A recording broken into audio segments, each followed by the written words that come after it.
যারা নবীজিকে মাটির তৈরি বলে তারাও মাটির তৈরি না। মাটির ব্যবসা বন্ধ, মাটির ব্যবসা বন্ধ। মোবাইল খুলেন, আমি কোরআন শরীফ থেকে দেখাইতেছি কোন মানুষ মাটির তৈরি না। একমাত্র সাইয়্যিদুনা আবুল বাশার আদম আলাইহিস সালাম মাটির তৈরি, এছাড়া এই গোটা পৃথিবী তার কোন মানুষ মাটির তৈরি না। আর ওয়াহাবিরাও মাটির তৈরি না। খুলেন, মোবাইল খুলেন। মানুষ কি দেখে না যে আমি তাকে সৃষ্টি করেছি বীর্য থেকে?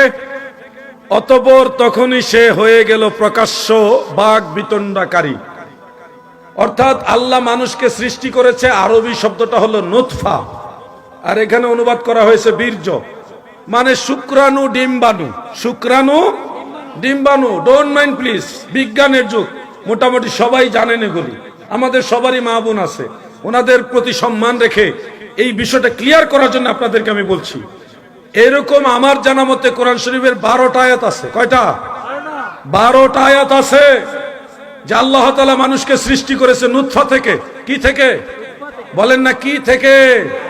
তিনি পানি থেকে সৃষ্টি করেছেন মানবকে। তিনি মানে আল্লাহ পানি থেকে সৃষ্টি করেছেন মানবকে, মানুষকে। অতঃপর তাকে রক্ত বংশ বৈবাহিক সম্পর্কশীল করেছেন। তোমার পালনকর্তা সব কিছু করতে সক্ষম। সরাসরি আল্লাহ আমাদেরকে মাটি দিয়ে বানাননি, মাটি দিয়ে একজনকে বানিয়েছিলেন। আদম আলাইহিস সালামকে আল্লাহ শুধুমাত্র মাটি দিয়ে বানিয়েছেন। কি? আসতে বলেন। আর আমাদেরকে সরাসরি মাটি না, আমাদেরকে আল্লাহ মাটির নির্যাস দিয়ে বানিয়েছেন। আমাদেরকে আল্লাহ তৈরি করছেন বাবার বীর্য, মায়ের বীর্য থেকে।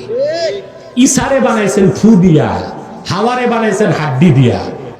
আমরা তো জানি মানুষকে আল্লাহ মাটি দিয়া বানাইছেন, কিন্তু ব্যাখ্যা কি? তোমারে আমারে মাটি দিয়া বানাই নাই বেটা, বাবা আদম রে মাটি দিয়া বানাইছে। এই জন্য আল্লাহ বলছেন মিনহা খালাকনাকুম। এটা তাফসীর দেখো, মিনহা খালাকনাকুম মানে হচ্ছে বিখালকি আবিকুম আদামা মিনহা, আমি তোমাদের বাপ আদম রে মাটি থেকে বানাইছি। এই জন্য সন্তানদেরকেও বলা হয়েছে মাটির মানুষ। আমাদেরকে মাটি দিয়ে বানাইছে। আপনার বাবা মায় কি মাটি খাইতো? কথা বল। আমরা কিসের তৈরি আল্লাহ বলে দিয়েছেন। তো মৌলবী এক আয়াত পড়ছে আর এক আয়াত পড়ে নাই। আমি মানুষকে তৈরি করেছি পিতা মাতার বীর্যের মিশ্রণ থেকে। আল্লাহর কোরআনের 2 আয়াতিকে দ্বন্দ্ব থাকতে পারে? তো মিনহা খালাকনাকুম, আমি তোমাদেরকে মাটি থেকে সৃষ্টি করছি, তার মানে জালালউদ্দিন সুয়ুতী সহ 22 জন মুফাসসির তাফসীর লিখে দিয়েছেন বিখালকি আবিকুম আদামা মিনহা, তোমাদের সবার পিতা আদমকে মাটি থেকে বানাইছি।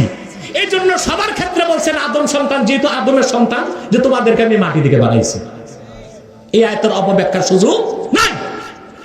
আমাদেরকে, আমরা হচ্ছে বাবার বীর্য থেকে, মায়ের বীর্য থেকে।